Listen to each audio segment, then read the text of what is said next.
Greetings, Toastmasters, guests. Let me share with you a story today. A story of a child who is Indian, an Indian who is handsome, a handsome who is a bachelor. What next? Well, it's a challenge to be a handsome. Ask me. And it's even a bigger challenge to born in an Indian family and grow up to be a handsome. When I was born, I grew up witnessing lots of claims around me. The first claim coming from a gorgeous lady who later turned out, what I realized was my mother. She was claiming, wow, he has such beautiful eyes, such beautiful lips, such beautiful nose. Definitely from me. What's left for my daddy then? He was just sitting there and staring, okay, doing nothing, okay, what to do. But I later realized that he was smart also, which I'll share with you later. As I was growing, as like any other kid do, I used to paddle my legs in the air. And guess what?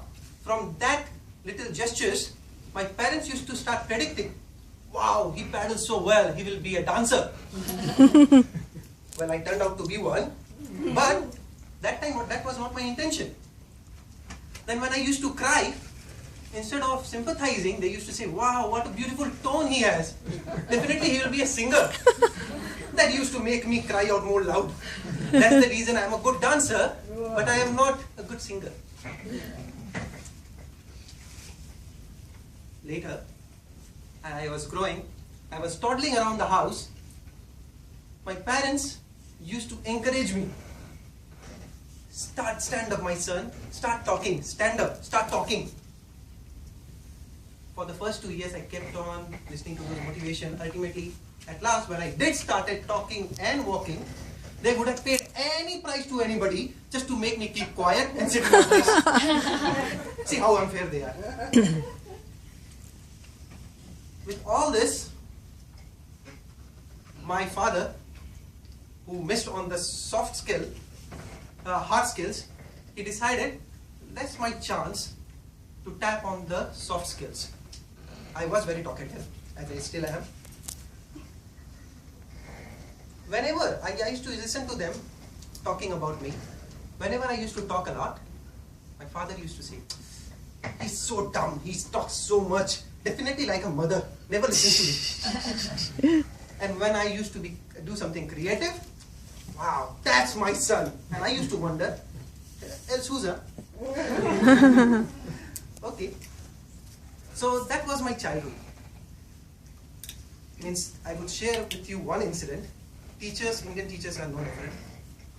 It so once happened, it's a tragic incident that my teacher punished me severely. And I came back home crying and I complained my mom. Mom, do you know my teacher is so bad? She punished me for something that I didn't do. Mom said, what you didn't do? Guess what I didn't do? Homework. You had the same teacher.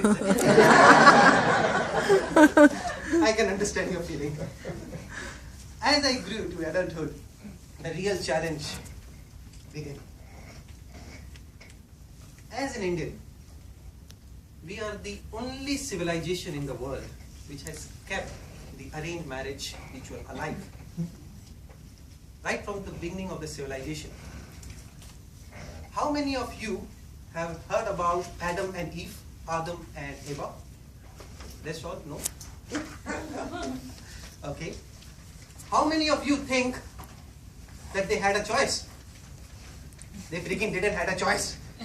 God arranged their marriage right from the beginning. And Indians took it way too seriously. They still practice that.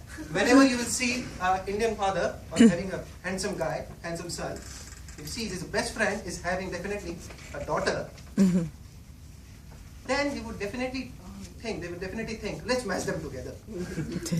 That's the idea that comes.